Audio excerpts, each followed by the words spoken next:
दक्षिण की ओर तेजी से बढ़ रही है रूसी फौज। ये बड़ी खबर सामने आ रही है, दक्षिण से तेजी से अब रूसी फौज अंदर आ रही है। जैप्रोजी शहर को घेर लिया है रूसी फौजों ने, ये बड़ी जानकारी इस वक्त निकलकर सामने आ रही है।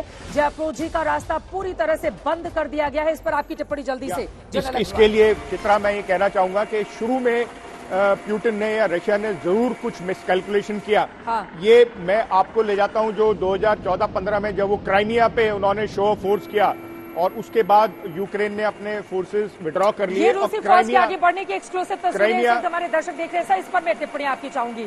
ये जो तस्वीरें हमारे दर्शक देख रहे हैं, दाहिनी तरफ रूसी फौज के आगे बढ़ने की ये एक्सक्लूसिव तस्वीरें, आसमान से, जमीन से, समंदर से, चारों तरफ से घेरने की यूक्रेन की कोशिश अब रूस की ओर से लगातार की जा रही है। ये तो बिल्कुल एक्सपेक्टेड लाइंस पे है। कोई भी अटैक होगा तो पहले वो एयर असॉल्ट होगा, उसके बाद हेवी आर्टिलरी आएगी। हाँ। और फाइनल फेज में ही जब वो शहर के अंदर घुसेंगे तब वो अर्बन वॉरफेयर शुरू होगा। तो ये तो बिल्कुल एक्सपेक्टेड लाइंस पे है। लेकिन जो मैं ये कहना चाह रहा था कि रूस ने शायद शुरू में सोचा कि वो शो ऑफ फोर्स के बाद ही वो यूक्रेन को आसानी से वो जीत पाएंगे, ऐसा नहीं हुआ। ये ऐसा नहीं होने के कारण उनका ये प्लान बी फिर उसके बाद चालू हुआ, जिसमें जो केंद्र बिंदु है, युद्ध का केंद्र बिंदु तो कीव है। हाँ। लेकिन उन्होंने एक बड़ा हमला उसके पहले खैरसन तो वो जीत चुके हैं और खारकोव में किया। अब ये एक सवाल उठाता है कि अगर केंद्र बिंदु सिर्फ कीव है तो उन्होंने जो पक्का हमला करना था सिर्फ कीव पे करना था। हाँ। उन्होंने खैरसन और जो खारकीव में इतना उन्होंने जद्दोजहद क्यों की, इतनी बर्बादी क्यों की?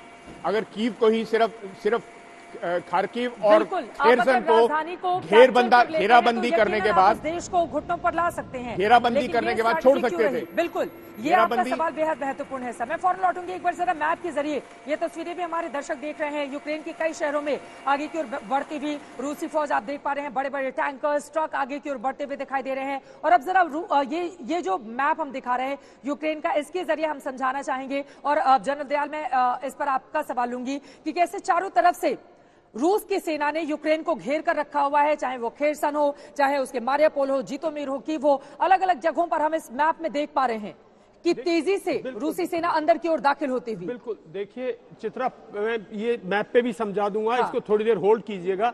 देखिए, ये कह देना कि रशियन फोर्सेस ने अपनी स्ट्रेटेजी चेंज कर दी, ये नहीं। रशिया एक बहुत ट्रेंड और प्रोफेशनल आर्मी है। 8 दिन के अंदर कोई बड़ी स्ट्रेटेजी चेंज कर दी तो वो फेल है, फिर तो वो यूक्रेन से चले जाएं। उनकी स्ट्रैटेजी वही है। उन्होंने कुछ टैक्टिकल लेवल पे चेंजेस किए होंगे। ये लड़ाई है, इसमें टाइमलाइन सवाल पे, लेकिन जल्दी से ये जो मैप दिखा रहे हैं इस पर मैं चाहूंगी जो सी की बात कर रहे हैं। हाँ। नीचे से एक तरफ तो सी ऑफ अजोवा है, एक तरफ जो ब्लैक सी है, इस तरफ से शहरों को घेर लिया है, शहर कब्जे में कागज। किस तरफ नॉर्थ से? मैं चाहूंगी लेफ्ट राइट आप इस तरह से अगर इसको विस्तार से समझा पाए। देखिए, ऊपर नॉर्थ से अगर आप ऊपर से देखें तो वो नॉर्थ है, रशिया के बॉर्डर से जो बॉर्डर टाउन है उनको घेर लिया है। अगर दाहिनी तरफ देखें तो वो पूर्व है, ईस्ट, जहां पहले से ही रशिया का कब्जा था। 7-8 साल से उनके जो 7 साल से वहां पे डोनेट्स्क और लुहांस्क में थे। हाँ। यहां से उसको उनके शहरों को घेर लिया।